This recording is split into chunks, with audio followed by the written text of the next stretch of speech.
Hello everyone and welcome back. If you're new here, welcome. And if you enjoy commentary that's straight to the point, without all the fluff, join our family. I'd personally love to have you. This is a follow-up to the video I posted recently where Tim was making his last-ditch effort for freedom, and his lawyer rebutted the recommended sentencing for him, where she listed several factors as to why he should not spend the rest of his life in prison. In addition, there were letters written on behalf of Tim requesting leniency, most notably that written by his mother, Robbie Montgomery, where she says the following. Dear Judge Ross, my name is Robbie Montgomery.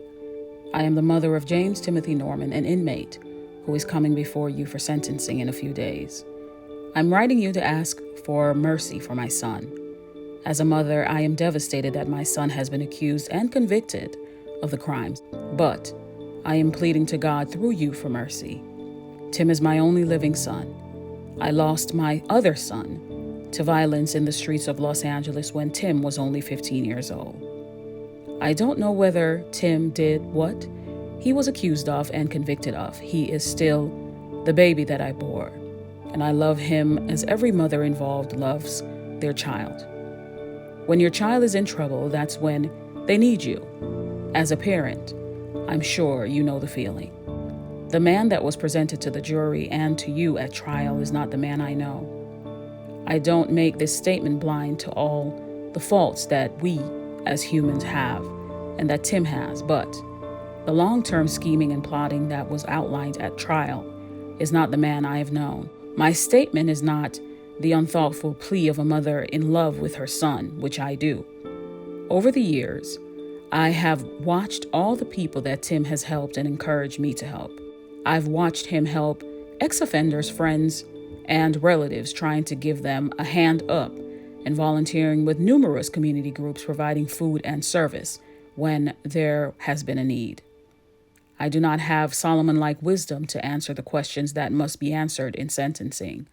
I do know how complex the burden of carrying grief, loss, of losing a first son, a grandson, and on the verge of losing my last son. This is more than a mother should have to carry into the sunset of her life. I pray that you will find a way in performing your sentencing responsibility to allow a small light of hope to Tim and me in going through these remaining years to find hope for redemption. I love all my children and grandchildren equally and have suffered with them in facing all their obstacles. This has been the hardest. I know that the man portrayed to you is not the man inside him. I am praying that your decision will leave an opportunity for that light in him to shine through. Thank you for your consideration and understanding of mother and grandmother's love.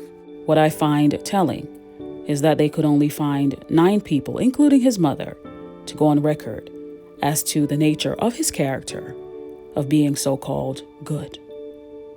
While Terica Ellis found 50 people, that's 50 people, to attest to who she was or is. Tim Norman is guilty.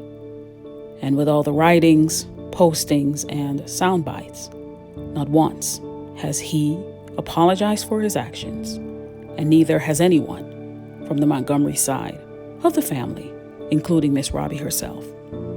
The fact that she says in the letter that she doesn't know whether or not the son she bore did this awful thing speaks volumes, because most parents know their children and would vehemently say that their child did not commit this offense, but she did not say that. What is a fact is that Tim Norman has left a trail of hurt, pain, and loss. Even more sad is that no one, to include Miss Robbie, has addressed Andre's mother, Michelle Griggs, to even say how sorry they are for the loss of her son. So, do you think this request for leniency will aid in a reduced sentence for Tim? Or does this seal the deal for him to serve life in prison for the life he orchestrated in taking? Let me know what you think in the comment section, and if you haven't already, remember to like the video and subscribe. Also, turn on your notification bell and please watch when you're notified. I'd really appreciate it. And stay tuned for more. I'll catch you in the next one. Take care.